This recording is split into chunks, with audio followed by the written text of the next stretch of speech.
గోవింద గోవింద. ఈ నామం లేకుండా తిరుమల కొండల్ని ఊహించలేం. కానీ ఈ పవిత్ర నామం ఎలా పుట్టింది? ఎందుకు ఏడుకొండలవాడు స్వయంగా నన్ను ఈ పేరుతోనే పిలవండి అన్నాడు? ఒక మహర్షి నోటుకుండా అనుకోకుండా వచ్చిన ఒకే నామం ఈరోజు కోట్ల మంది మోక్ష మార్గాన్ని మారుతుంది.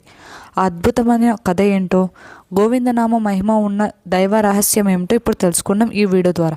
ఈ వీడియో చివరి వరకు చూడండి. మీకు నచ్చినట్లయితే లైక్ చేయండి, షేర్ చేయండి, అలాగే కామెంట్ చేయండి. శ్రీనివాసుడు ఒకసారి అగస్త్య మహర్షి ఆశ్రమానికి వెళ్ళి ఇలా అన్నాడు: మునేంద్ర, నేను ఒక పవిత్రమైన పని మీద భూలోకానికి వచ్చాను. కలియుగం చివరి వరకు ఇక్కడ ఉండబోతున్నా. నాకు ఆవు పాలంటే చాలా ఇష్టం. నా రోజువారీ అవసరాలకు ఒకటి కావాలి.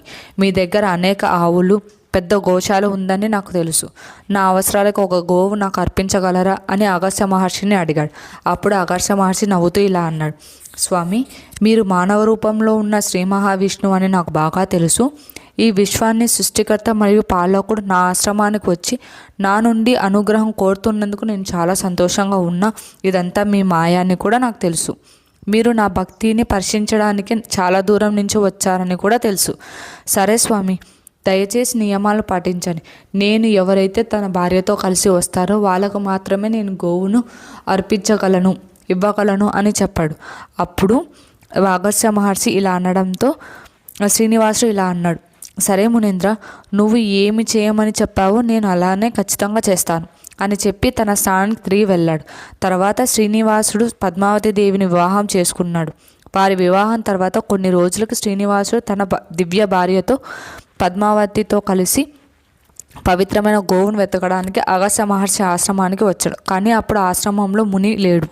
శ్రీనివాసుడు ఎవరో తెలియని తన శిష్యుడు ఇలా అడిగారు: అసలు ఎవరు మీరు? మీకేమి కావాలి అని అడిగారు. నా పేరు శ్రీనివాసుడు. నా భార్య పద్మావతి. నేను రోజువారీ అవసరాల కోసం ఒక గోవును నాకు ఇవ్వమని మీ ఆచార్యుని అడిగాను. ఆయన ఇస్తా అన్నాడు. ఎప్పుడైతే నా భార్యతో కలిసి వస్తానో అప్పుడు నాకు ఇస్తా అని చెప్పాడు. కాబట్టి నేను ఇప్పుడు వచ్చాను. మీ ఆచార్యుడికి తెలియజేయండి అని అన్నాడు.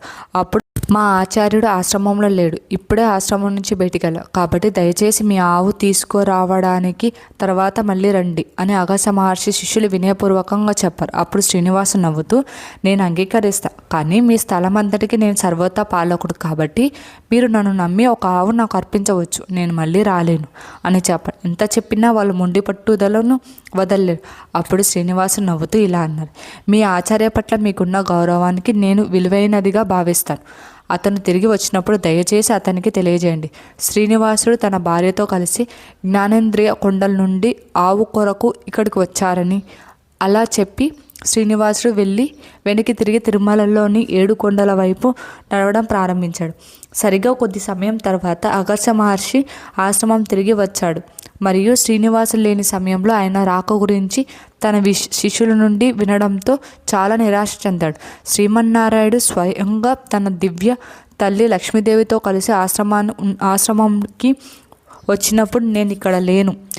ఎంత దురదృష్టకరం అని భీకరంగా ఆలోచించాడు. పవిత్రమైన ఋషి వెంటనే గోశాలలోకి పరిగెత్తుకుంటూ వెళ్ళి ఒక గోవుని తీసుకొని శ్రీనివాసుడు మరియు పద్మావతి వెళ్తున్న దిశకు పరిగెత్తడం ప్రారంభించాడు. కొన్ని అడుగుల పరిగెత్తిన తర్వాత చాలా దూరంలో శ్రీనివాసుడు తన దివ్య భార్య పద్మావతితో కలిసి వెళ్తున్నట్లు అతను కనుగొన్నాడు. వారి వెనక పరిగెత్తుకుంటూ పవిత్రమైన ఋషి ఇలా అన్నాడు: స్వామి, గో ఇందా అని అరవడం ప్రారంభించాడు. గో ఇందా అంటూ పరిగెత్తుకుంటూ వెనక సాగాడు. ఈసారి ఆ పవిత్రమైన మహర్షి తన పరుగుని వేగాన్ని పెంచడం కాకుండా అరుపు వేగాన్ని కూడా పెంచాడు. స్వామి గో ఇందా అంటూ అరుస్తూ వెనకలే పరిగెత్తుకుంటూ వెళ్ళాడు. చివరికి అది స్వామి గో ఇందా. ఈ పవిత్రమైన మహర్షి నుండి మరికొన్ని అరుపుల తర్వాత నవ్వుతూ శ్రీ వెంకటేశ్వర స్వామి మరియు పద్మావతి దేవి వెనక్కి తిరిగి అతని నుండి పవిత్రమైన ఆవును తీసుకుంటూ, ప్రియ మునేంద్ర, తెలిసినా లేదా తెలియకుండానూ నువ్వు నాకు అత్యంత ఇష్టమైన గోవింద నామాలు 108 సార్లు పఠించావు. నేను 28వ కలియుగం చివరి వరకు ఈ పవిత్రమైన జ్ఞానేంద్ర కొండపై ఏకమూర్తి విగ్రహ రూపంలో ప్రార్థించవచ్చు. నేను ఇక్కడ భూలోకంలో ఈ విగ్రహ రూపంలో నివాసిస్తూ ఉంటాను. నా భక్తులందరికీ నన్ను ఈ పేరుతోనే పిలుస్తారు. ఈ పవిత్రమైన 7 కొండలపై నా కోసం ఇక్కడ ఒక ఆలయం నిర్మిస్తారు మరియు భక్తులు ప్రతిరోజు నన్ను చూడడానికి పెద్ద సంఖ్యలో వస్తూ ఉంటారు. ఈ భక్తులు ఈ కొండలు ఎట్టకేలకు లేదా ఆలయంలో నా ముందు ఉన్నప్పుడు నేను ఈ పేరుతోనే పిలుస్తారు. దయచేసి మునీంద్ర గుర్తుంచుకోండి. నన్ను ఈ పేరుతో పిలిచిన వారికి ప్రతిసారి మీరు కూడా గుర్తుకొస్తారు. ఏ భక్తుడైనా ఏ కారణం చేతైనా నా ఆలయంలోకి రాలేకపోతే, అతని సరిగ్గా అర్థం అవ్వకపోతే గోవిందనామాలు తనను నచ్చినట్లు 10 సార్లు జపిస్తే 7 కొండలకు ఎక్కినంత పుణ్యం లభిస్తుందని చెప్పారు. ఎవరైతే 108 సార్లు గోవిందనామాలు పలుకుతారో వాళ్ళు శ్రీనివాసుడు తిరుమలకి దర్శనం చేసుకున్నంత పుణ్యఫలితం వస్తుందని సాక్షాత్తు శ్రీనివాసుడే తెలియజేయడం జరిగింది. కాబట్టి ఈ పవిత్రమైన గోవింద అనే నామాన్ని స్మరిస్తాం. ఆ శ్రీనివాసుని ఆశీస్సులు అందరం పొందాం. Thank you for watching this video.